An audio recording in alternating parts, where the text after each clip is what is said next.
to firms and corporate social responsibility, and a lot less and environmental issues, and a lot less about decoupling in standard setting organizations and social issues. So that's the aimed contribution, is decoupling theory extended to a context in which it's not as well understood.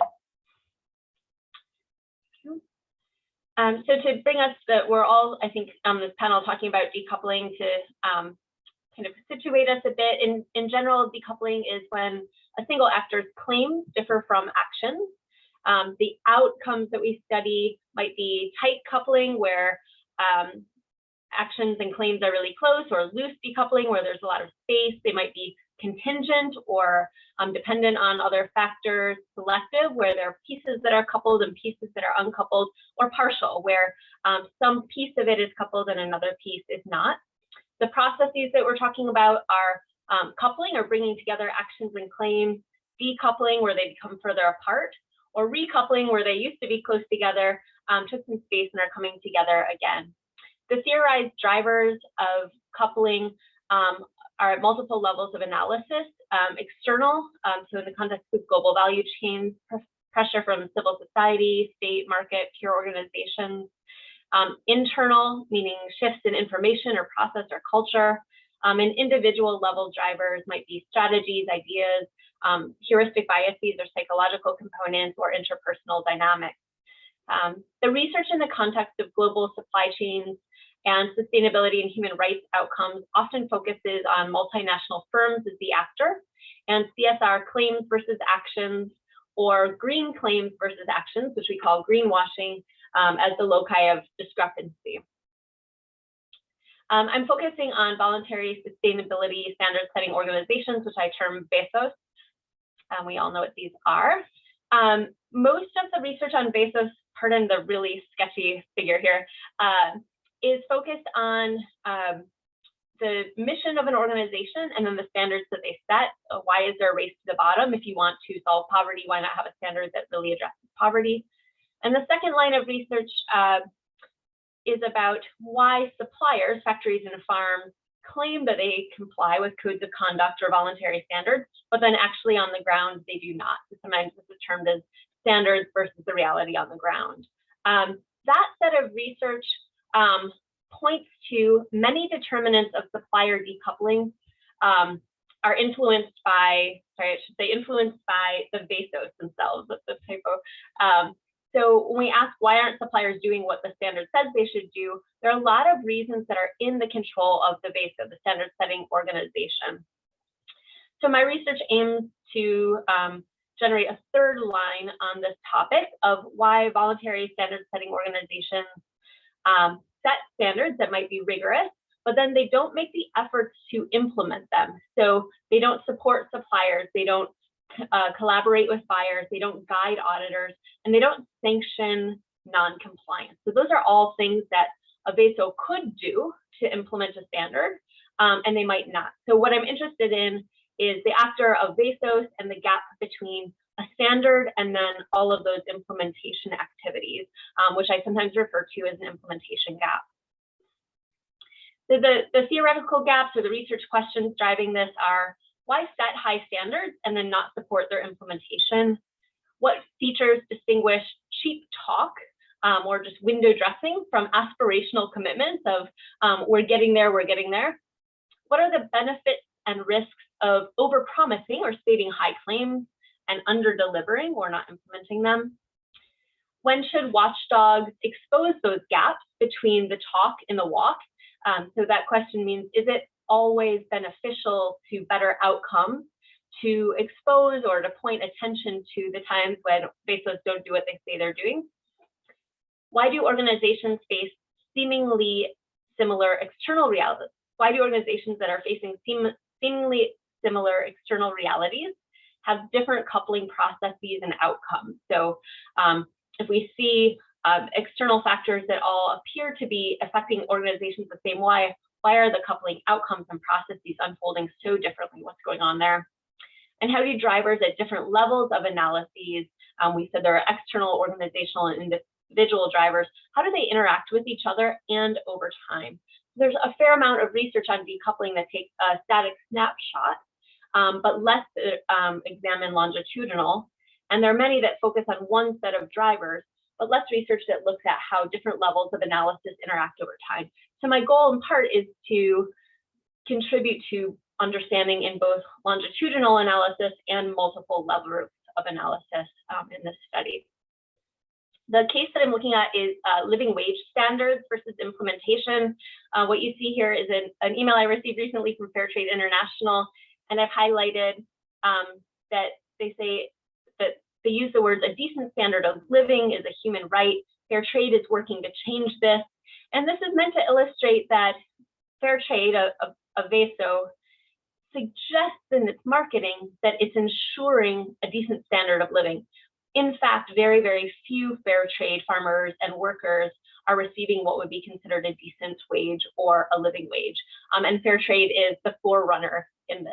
So the case of living wages is that many organizations have some kind of a living wage standard, and it's an open secret, as one person put it in an interview, that no one is actually implementing it. Not one voluntary standard setting organization that has living wages in their standards actually verifies that living wages are paid in all contexts. So it's a really interesting case of decoupling. I'm happy to say more about why living wages are important beyond that.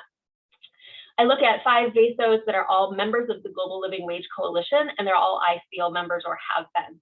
So these are organizations we would expect to have good, credible practices because they're ICO members, and also we would expect to have a serious commitment to implementation because they're members of a coalition committed to the topic. I look at their standards and implementation documents. I interviewed executive standards officers. I looked at internal emails between several organizations about how they interacted with each other, interviewed the Global Living Wage Coalition directors and the anchors who developed the methodology that the coalition has come to use. This is a lot on one page. I'll highlight the important parts before drawing our attention to the conclusions that I find. Each of the 5 organizations is placed on 2 continuums. Going vertically, is it a lax standard or a rigorous standard? And then horizontally, is it loose coupling or close coupling, meaning is implementation very close, or are they not implementing what they say they would be doing? We see the cases, SAI, Fair Trade, Forest Stewardship, Rainforest, and OOTS. And the arrows indicate where they started in 2014 and where they landed in 2018. So I was able to chart how they changed implementation and standards over time. We see that the goal of here of having rigorous standards that are implemented, not one organization is in that quadrant or has moved very much toward that quadrant. So there's still continued decoupling in all of them. And we see some really extreme examples of Forest Stewardship Council that has lax standards, but they're really closely coupled. Meaning they don't require much for living wages, but they always audit what is there. And SAI, which has really rigorous standards, but they're not very well implemented or very closely implemented. In the middle are these other strategies of raising the standards and starting to couple them as well. So a lot of diversity of seemingly similar organizations. With my last minute, I've developed a theoretical model that takes us from the late 2010s to 2018, looking at external and internal factors. And it tells a story about how these organizations have come over time to start movement toward coupling. So we saw each of those 5 organizations had an arrow where they started and where they finished. They're all moving toward coupling. What do I conclude from the model based on the case and then the empirical findings? To answer the question, what drives coupling outcomes, I find each of these is both necessary and insufficient. In other words, if we were to increase efforts in one area, it would not likely cause coupling, but all of them together seem to be required. And those are watchdog shaming in the form of critical reports, field level norms like a coalition committed to a cause, market forces, particularly buyer willingness to pay and racing to the bottom with standards, exogenous changes like a technological solution to calculating living wages all over the world and updating it, and contextual factors or global norms. When do bases decouple? I find they're more likely to decouple if there are high standards, more concern about appearing rigorous than credible, and they're unconcerned about mission creep. And then I identify 3 different paths or processes that can lead to coupling and their benefits and trade-off. And we saw those extreme examples of SAI and FSC, and then the 3 that were more in the middle. And I'm happy to answer some more questions about how we see organizations moving toward coupled outcomes. And this seems to be the most promising, is this middle ground. I'm going to skip over the summary of theoretical contributions and contributions to scholarship, and look forward to the discussion. Thanks. Wonderful. Round of applause for Elizabeth, please. Model citizen in terms of packing in a very complex paper in this very tight window that we have. So we'll do all the research presentations before we ask Mark to comment on them and lead us into a discussion. Our next 2 papers are by emerging scholars at the graduate school phase of their careers. So first off, I'd like to welcome Ning Li to present. Ning.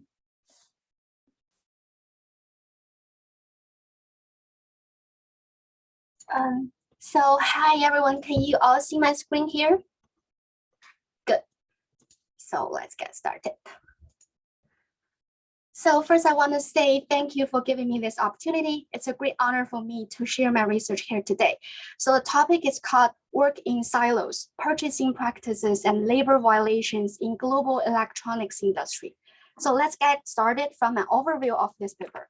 So the motivation is sort of say, after 3 years for leading brands using codes of conduct to privately auditing their suppliers' social behaviors, how is this private regulation model working in the case of global electronics industry? And then I'm specifically looking at the impacts of purchasing practices on shop floor labor conditions. And this is a multi-method case study of a second-tier supplier to Apple. So in the literature, private regulation scholars have long acknowledged the weak link between sourcing and compliance, and all of them are here. And you know that brands are unwilling to share more sourcing data, and which makes this part least researched. And all we know still focus on apparel industry, but we do have great global electronics industry studies, especially the amazing book Dying for an iPhone, which showcases Apple's business model and how workers are suffering from that. Apart from that, we also have supply chains management scholars who are also looking at responsible sourcing, but more focused on products and productions from buyers' perspective, but not workers. So in the real world, we have practitioners such as multi-stakeholder initiatives, such as better buying, with using an index of purchasing practice for suppliers to anonymously grade the buyers' purchasing behaviors. But all in all, we know still remain in first-tier supplier, and we still like strong direct data, particularly that could link the sourcing and production records together granularly. And then the fields on this page, the focus on activity are quite separated. We don't know how this link are actually come into place during the production process. So given all these research opportunities, in this paper, I can argue purchasing practice are actually the root cause of some labor violations. And when the violation happens, the disconnected sourcing and auditing further hinder any chance for a buyer to improve the compliance performance. So in this case, the buyer is Apple. So Apple's approach to monitor its supplier social responsibility is a quite typical private regulation model. They have codes of conduct in these 5 topics, and they do interviews, document review, and on-set walkthrough. It's quite typical private regulation, and they follow a corrective action plan. But I do want to highlight here that Apple has highly domination on its global supply chain, which means it is unwilling to share any detailed info about its sourcing decisions. So given that, the best way we can capture how Apple's purchasing behaviors are actually from the supplier set. So which in this case is a foreign invested electronics parts manufacturer in China, and its biggest customer is Apple, which makes the lion's share of the supplier's yearly sales value. So in this case, I adopt a multi-method inductive case analysis strategy. And I conducted 51 participants with all the stakeholders that I can reach out to. And I spent 2 months in the supplier factory. The first half, I worked as an intern to see how the management decisions are made and how the auditing activities are. And then I spent 3 weeks on the production line to work and live with the operators together. So apart from those qualitative data, I'm also available to attendance records, work time records, production and delivery records. So analysis strategy is in 3 steps. You will know more about the logic of this 3 steps when I go into the next step of the results and discussions of these 3 steps. So let's first from the first one is track how this supplier has behaved in the annual auditing from Apple. So here's the summary table. We can see in terms of health and safety and managed system, it has improved, but we still see ongoing violations of labor and human rights and environment issues. And then a closer look of specific violations within LHR, it looks really questionable for me because ever since 2017, we did not see any violations of working hours again. So I asked the HR director, I interviewed her like, what happened? How did you make this happen? How do you correct your violations of working hours? This is what she said. So in the early years, they insist on exposing their OT situation because they wanted to make the assessor realize it is impossible to deliver the orders without any OT. However, after years of reported violations, but without any change, they decide to follow the tree. They just falsify the data. They keep another side, they cook the book, which is deliberately for the audit. Then OT is never a problem again. So you must be wondering what happened, what made the violations of OT become an Achilles heel for practitioner. So in order to understand that, it's first necessary to understand how the production activities are determined as a second-tier supplier in this whole supply chain network. So basically, we have a supplier manager from Apple. We have the first-tier supplier, which is a famous Foxconn Pegatron, who are doing final assembling and testing packaging. But the parts being assembled are actually produced by the second-tier supplier. So once the product design is finalized, the manager from Apple will send out a weekly mass production schedule for every tier supplier. So ideally, this is the schedule that you have to refer to to arrange your production activities.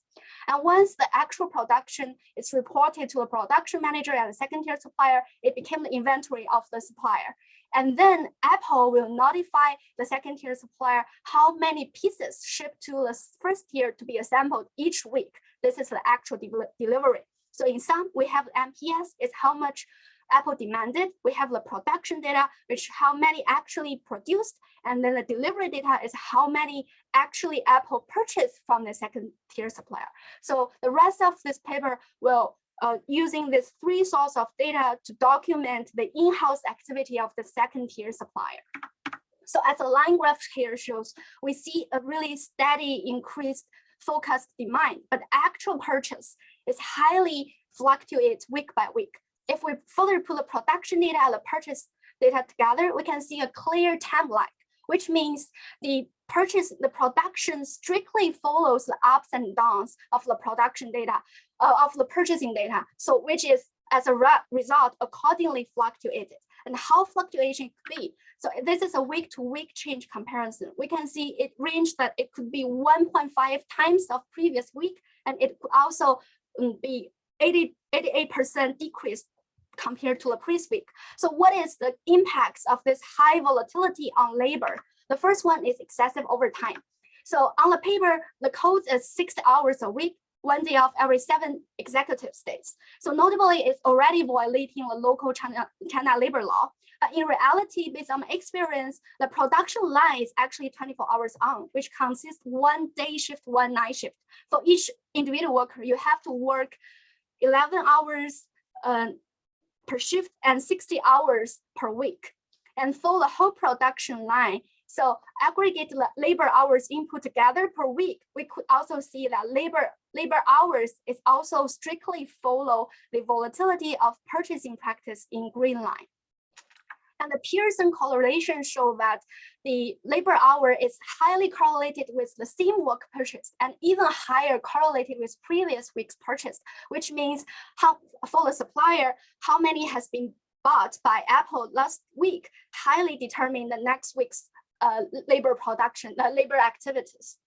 And apart from excessive overtime, the other extremely consequence of this volatility is the use of student interns. So in this line, in this half-year range, only half of the workers are actually official formal contract workers with the supplier. The other half highly rely on the buffer from student interns. As the table shows, especially during the summer and winter vacations, around half of the labor force are actually made up by student interns. And this is also triangulated with my interviews from the general manager, because he said summer and winter vacations are right at the peak of production, given when Apple launches new product. And that's right where when the student interns are in the market. So you must be wondering why Apple's private regulation efforts did not solve this kind of violations. This is because they are work in silos. It is really disconnected sourcing and auditing. For the production and purchasing of each product, they use the words cooperation to describe the relationship. There's a whole bunch team from both Apple and supplier. They meet regularly during every single stage of every single product. But all they care is the price, order volume, quality, production capacity, lead time. But leave alone the compliance monitoring efforts, which is one assessor for one supplier. Even the supplier is it's supplying multiple products, and they only do once a year per visit. So passing the audit just means you're allowed to become a supplier. But to what extent your compliance and how much the compliance has improved has nothing to do with the future sourcing decisions.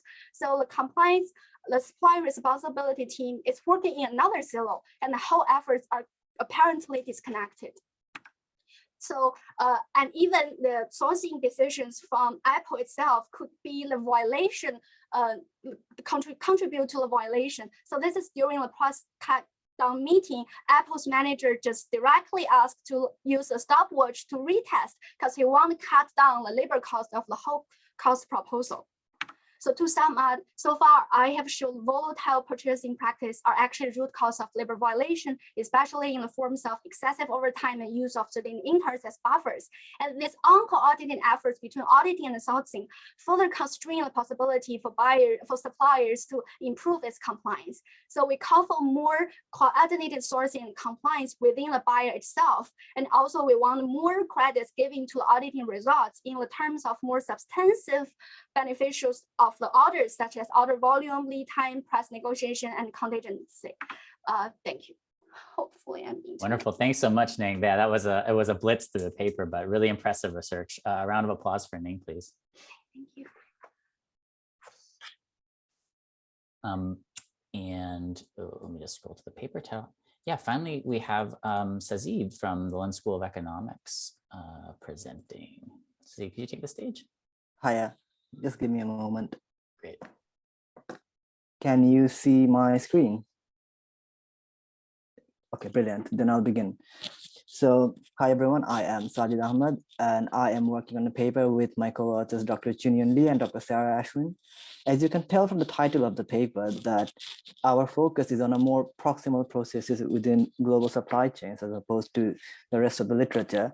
And I explain this in our research background more fully. So, prior research tends to focus on factors external to the factories that affect compliance, for example, codes of conduct. And studies that look at internal factors are even rarer. For example, it might look at collective factors like workers' participation committees or WPCs, but focuses on micro-level processes like supervisors do not usually happen. And we believe that this is a gap that needs to be explored more in details, because supervisors tend to stand between the competing pressures of efficiency and compliance. Furthermore, they are a more proximal factor to the workers' well-being rather than compliance or WPCs, and they have a direct impact on employee outcomes. This brings us to the next point, which is that prior research also focuses more on compliance as the outcome itself. For example, what happens if you have transparency vis-a-vis compliance, or the decoupling literature in general that we've seen today. But what happens after compliance? What does it mean for the workers? That's what we're looking at. So for instance, how does it affect high worker turnover? High worker turnover is an issue in the industry, and therefore we examine how supervisors play a role vis-a-vis the codes of conduct and what it means for worker turnover intentions in global supply chains.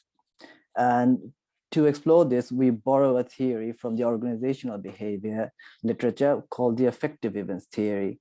The thing about the theory is that it focuses on employee affect as a centerpiece, which explains the relationship between certain events that leads to employee attitudes and outcomes. So in this case, the event would be, say, your interactions with the supervisors on a day-to-day basis, which forms and becomes the supervisor relationships. This supervisor relationship then should have an impact on the employee affect or their positive state of affect, which then should have an impact on their work attitudes about their workplace,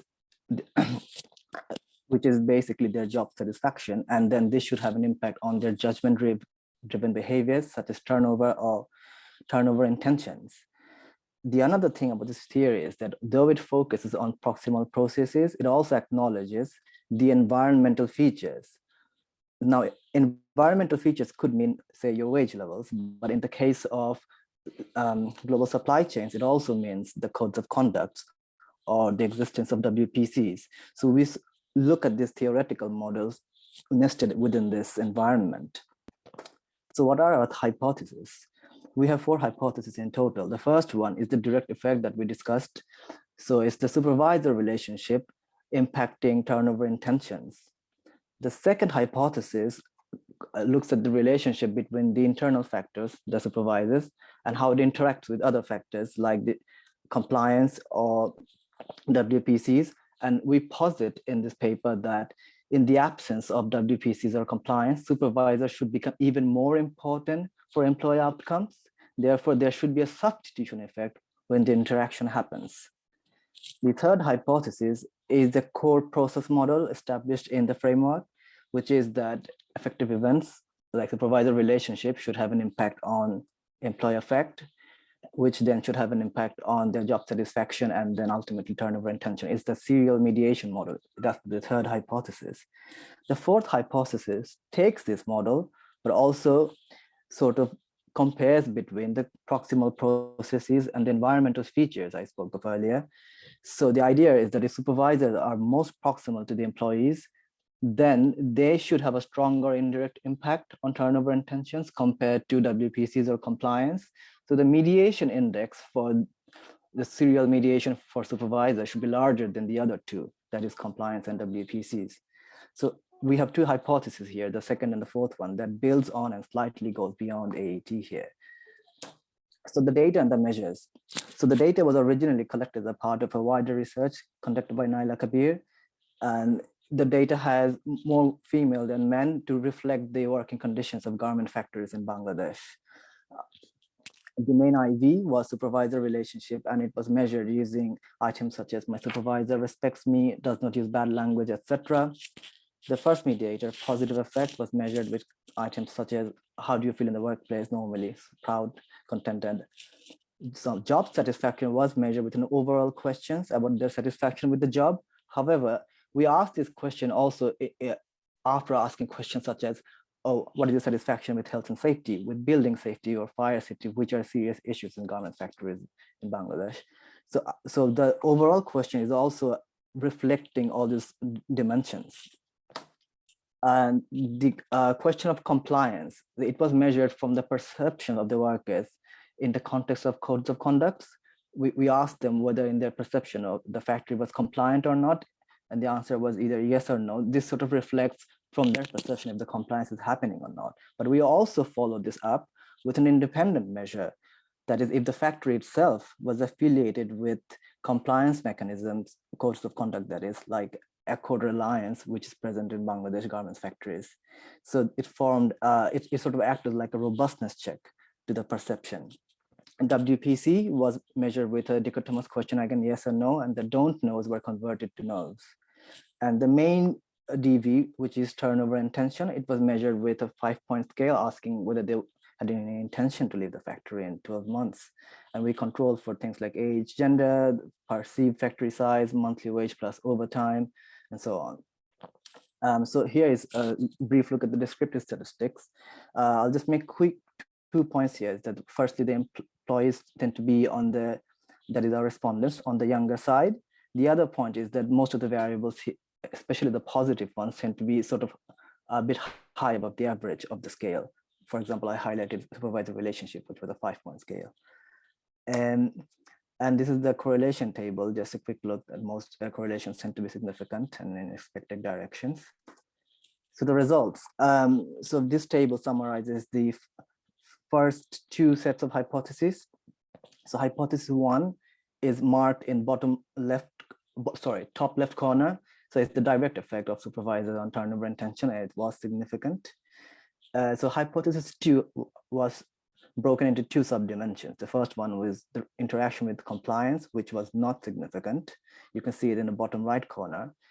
The second part of the hypothesis 2, there's a 2b, was the interaction with WPCs, and this one was marginally significant when controlling for all other variables, but quite significant, that is below the 5% threshold, when we had just one control, that is supervisor relationship.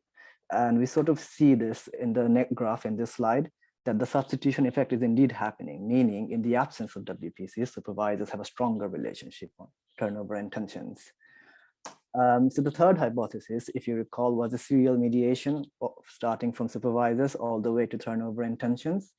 So this was tested using the Hayes Instantaneous Mediation Index, using Lavance, MLE, and we constructed confidence intervals of 95%. And if you look at the bottom right corner, it was significant. The confidence intervals did not include 0. The fourth hypothesis was to contrast between the supervisors and WPCs and compliance in terms of the same serial mediation model. And if you can look at the bottom right corner, the confidence intervals do not include 0, meaning they were significant. The other thing is that supervisor relationship was indeed the higher one with a greater mediation index, because the signs are still negative, and supervisor relationship was a negative, had a negative sign to begin with. So this hypothesis was also supported with a 95% confidence interval.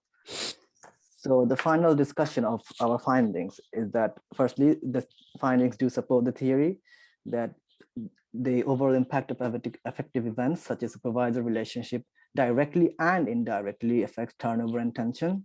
We also go beyond this AAT, as I mentioned, and we show that there is some interaction happening, although it's a bit weak support there, but some interaction is happening with WPCs and supervisors, meaning internal, external, or internal or collective factors, individual or collective factors interact.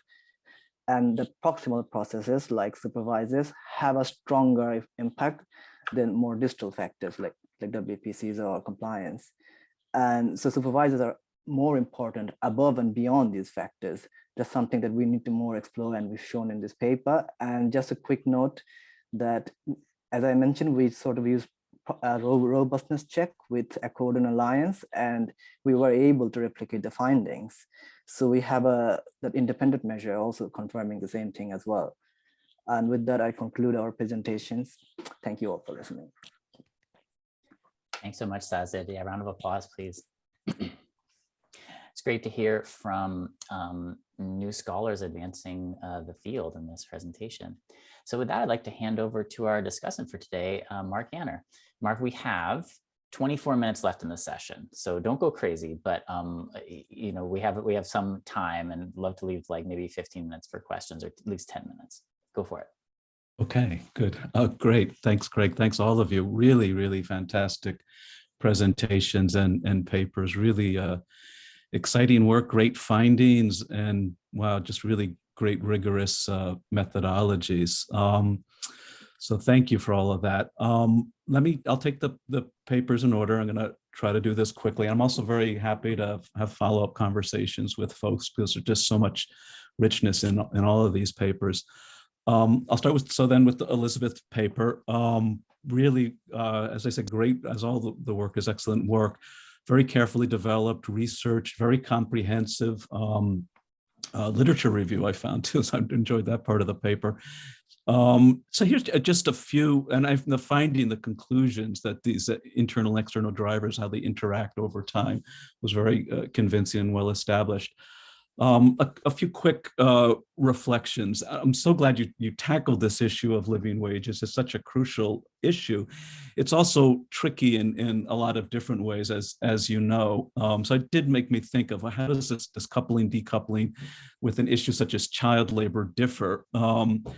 I think, one of the things about the wage issue, and it's the language they use, and you trace this really well, you start to get into the direction of living wages, making steps towards the goal of a living wage. And when you get into that language, then I start to wonder, at what point do you sort of say, we got you for a violation? It reminded me of the GSP labor provisions in the US had, which said, making steps towards freedom of association rights, and labor and employers are always debating whether the steps were being made or not.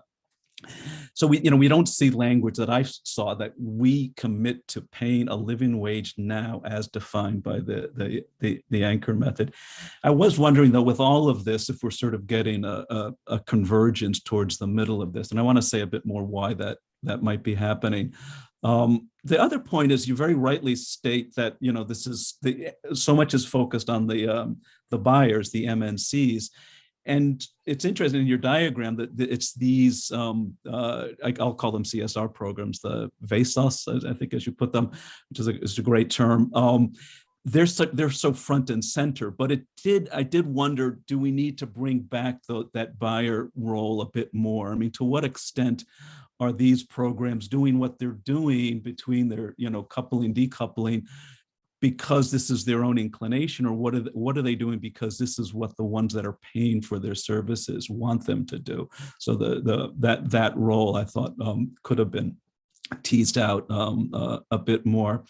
One of the takeaways from this too, and it gets to my last point, is we're dealing with the labor wage issue. We're dealing with labor market issues in many of these countries, right? Wages aren't going up to a living wage situation due to labor market conditions, right? Excessive unemployment, underemployment. So we're looking for other mechanisms to bring the wages up. But what we end up with is a plethora of these different programs, and ends up being a market for these programs. So the buyers that are looking for compliance programs, and you almost have, what's the just right program? This one's too strict, this one's too lax. If it's too lax, it's easier, but you don't get legitimacy. If it's too strict, it might be costly. And you start, because of the market for the programs, end up with these kinds of issues, which led me to what other drivers, might play a role in the story, in particular from a wage issue, the role of the state and the role of labor unions. You do mention toward the end the role of, I think I have this quote, nation states could include living wage verification in their human rights due diligence legislation. I'd like to hear more about that. I think the German law is using the language of adequate wages, not living wages. But again, the obligations are on corporations, not on the monitoring program. So it would be an indirect link. But those are just some, I consider, relatively minor reflections. It was really a wonderful paper. Ning Li, also a fantastic paper. You completely blew me away with your methodology, the data collection, 1 month as an HR intern, 3 weeks on production. Really, really fantastic and very impressive, with such rich experience and data confirming some of the things we've been seeing in recent research, including Serge Corrella's recent book about the problems of the audit data, and what several of us have been writing about, the purchasing practices and links to labor violations, in this case, order volatility and overtime, which we've seen in apparel and really well documented now in the case of electronics. I don't have much to say about it. I mean, what I was wondering about, other types of violations, if you saw relationships there. I mean, things I looked at, for example, verbal abuse or freedom of association rights. But the real big question for all of this, where, we're all scratching our heads about this one. So what is the solution? Suppliers always say we want more stable orders, but we're in this, as you were, holiday seasons, back to school seasons, and the buyers just want their products when they want it. It's sort of this just-in-time world we live in. So what kinds of solutions might come to mind for addressing this? So I'll just leave you with that big question. And then real quickly, Sazid, really also fantastic work, you and your collaborators working from a really great data set. And I deeply appreciate, the reminder for most workers, their reality is related to their most direct relationship, which is with their supervisors. So I think that's so crucial. The first question that came to mind there, given that the supervisors are so important, is I kind of wanted to know a bit more about the supervisors. I know from sort of some of my field research, in some cases, there's a tendency to promote line workers to the supervisory positions. In some cases, they don't do that. So just, I don't have the data on this or through other interviews and field research, what share of these supervisors were once line workers and what share was sort of imposed from above. The other thing, and this came across just through my interviews, and I know it happens in some factories, but not others. It's the question of how supervisors are paid. And what I found, this was in India where problems were really severe, supervisors had significant contingent pay, which was based on the capacity of the production lines to meet production quota. So if the workers didn't meet quota, not only did the workers have part of their pay dock, but the supervisors did as well. And this created, I thought, a context for greater abuse. There was more verbal abuse. But again, this was through interviews. It would be really good to know if you had any data on that. Regarding, and this is, it's a bit of nitpicking in the case of Bangladesh, regarding workers' collective power, your indicator for the participation committees as an indicator of collective power in Bangladesh. A couple of questions about them. One is, my understanding is they're mandated by law. The other is, I don't think they operate very collectively. The management chairs these committees and workers are pulled off the line to participate. I wouldn't be surprised that in many cases workers don't know they existed, even though they're mandated by law. And I think the data set showed that I think 78% indicated they had them. And this is related to another point. The data for the factory size seems very large to me. I think the average factory size is about 6,700 workers in your data set. A core data set would put the average factory size about 1,200, but certainly larger factories, again, mandated by law, should all have them. So maybe that might be something you might want to look into a little bit more. The last point I would make is about the job satisfaction variable, which is so crucial. I think you said it was on a 3-point scale. It seemed a bit on the high side. 2.49 was the score on that. So it just forced me this standard stuff I think we all talk about and think about when we do this kinds of research, where the surveys were conducted, were they done in the workplace, in homes? Was this a link that was sent out that they filled in? And I was also wondering too, it's the timing of the survey. I didn't think I caught that in the paper. And in this context, it's really crucial. Your likelihood to quit or so on, depend if it was pre-COVID, early COVID, or now, would vary a lot. There was a time when people were clinging to their jobs because the crisis was so bad. And right now, it's actually they're at overcapacity. So that would influence a lot, I think, the likelihood. So it'd just be good to know more about that. And I will stop there. Thank you so much. Really, really great papers and presentations. Yeah, thanks so much, Mark. Yeah, I also came away from these presentations just really excited about all the new evidence and new ways of collecting evidence that are coming into the field. So what we'll do, we have 14 minutes left. I'd like to first collect a few more questions from the audience, and then I'll hand it back. You'll have like 2.5 minutes to respond to what you've heard so far.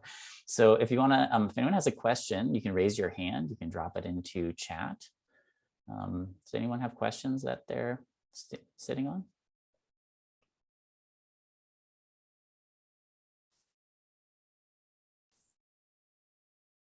Well, while we wait for that, I will ask a question of Ning, which is, I want to know if you showed Apple yet. When it gets to your turn, I want to see what their hear what their response is, because and my assumption is that they are directly auditing the second tier supplier. So this is on their compliance team. Yeah, Matt. So first of all, fantastic papers. It's really, really great to see such thick empirical work and interesting new questions. For Elizabeth, I had potassium Prakash in my head the whole time during your presentation. And I know, it would be interesting to hear what you think of their argument that's sort of a very similar typology, but is very much a rational choice approach to institution building. And it seems like you had a different theoretical point of departure, but are coming to somewhat similar conclusions. And the one thing that I think is central in their argument is about competition among these regimes, and that seems to drop away in your theory, at least the way you described it.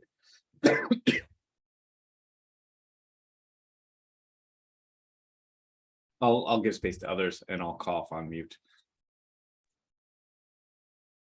Thanks, Matt. Any other questions for presenters? All right, well, if at the moment there's no other questions, I'll start by handing back to Elizabeth to respond to some of the feedback, please.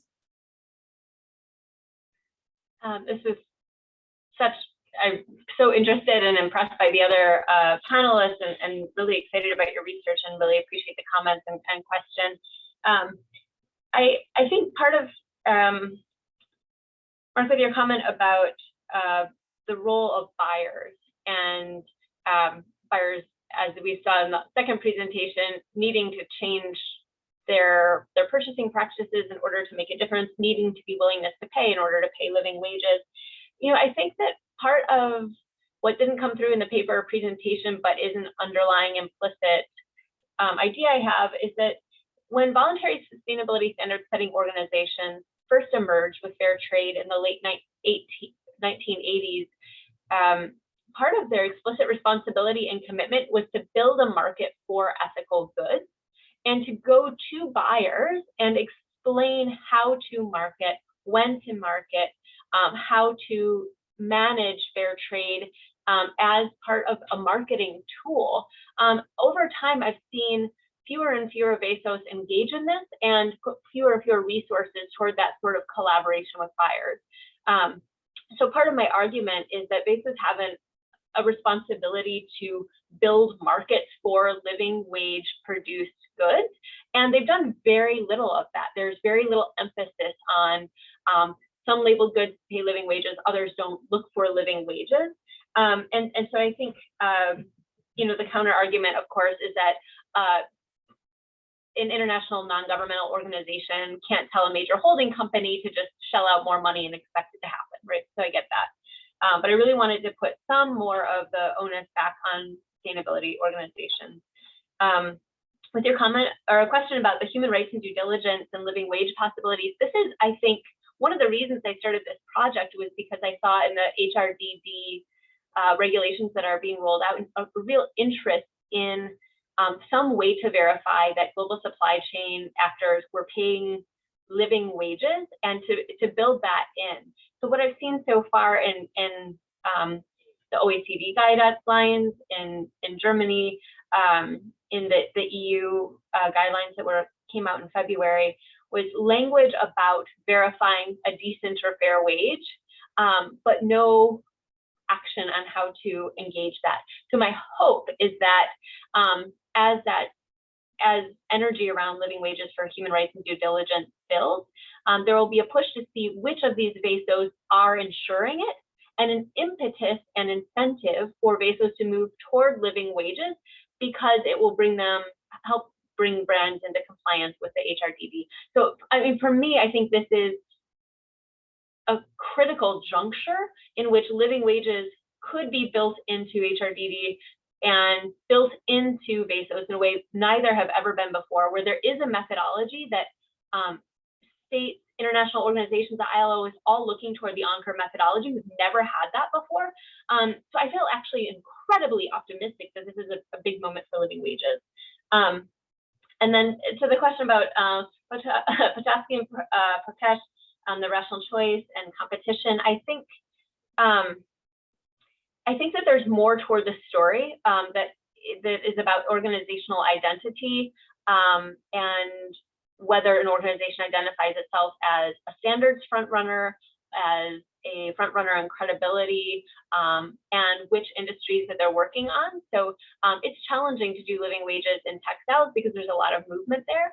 But if you make any comment about living wages in forestry, then you're a hero because it's never discussed in forestry, right? So FSC can get away with saying in their standards, we'd like to remind you that paying living wages is an option, which is essentially what their standard says, right? And it's closely coupled because it's very easy to verify that companies know that's an option. But in apparel, you have to go farther beyond that. So I think something that's missing in their analysis is some of the identity work and positioning that isn't about market competition and material forces. So sorry that was long, but thank you for all of it. And I'd love to continue the conversation. It is an option to be extremely charitable. I just want to mention that to everyone here in the chat. Ning, I'm going to add Sarah Ashwin is in the chat also asking about your experience on the shop floor. Did you work a 60-hour week? Was the supervision draconian? So Ning, you have about like 2-3 minutes to respond to the questions. Okay, so the first question in response to Mark's comments, like violations in other labor standards, especially the abusement and conflicts, I would say yes, and especially from the group of student interns. So there's a whole nother paper about student interns there, because the way the company hiring student interns are through a third-party labor agency, and the student interns are not directly supervised by the production line manager, but actually by the school teachers. So some students really wanted to earn some quick cash during the holidays, but some doesn't want, they just want a degree. So there's a whole conflict within the student interns group and the student intern and their teachers. And about my personal experience on the shop floor, yes, I worked 3 weeks on the production line and two weeks for the not a day shift. It is okay, I would say. But after 2 weeks, when it transferred to the night shift, and it's right the peak of the production, so the production manager has already increased the man hour there, but the raw material is not ready. So the workers there are just sitting there because we don't have a lot of the materials to assemble yet. So this is another example of how lack of coordination on the supply chain production activities. But I would definitely say there's a violations caused by buyers' purchasing behaviors on the labor outcomes. And in terms of the second question about like the larger question of the solutions, I think the first step is better coordination within the buyer sourcing and auditing. So sourcing manager himself is making decisions that the decision itself is already violate the labor condition. Apart from that is we have to give more credit of the auditing result, and especially in a substantive form that the supplier would feel be motivated and get the real incentives about like order volume, order price negotiation process, and then the whole process is now like compliance efforts are in another silo, but it's work together, coordinated. Yes, that's it.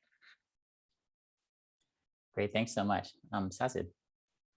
Okay, I will try to briefly address all the questions. So the thing about how we collect the data here, I mean, we didn't personally collect, but it was part of the NILAC abuse research. So we didn't really go through the factories, rather the workers were contacted in their homes.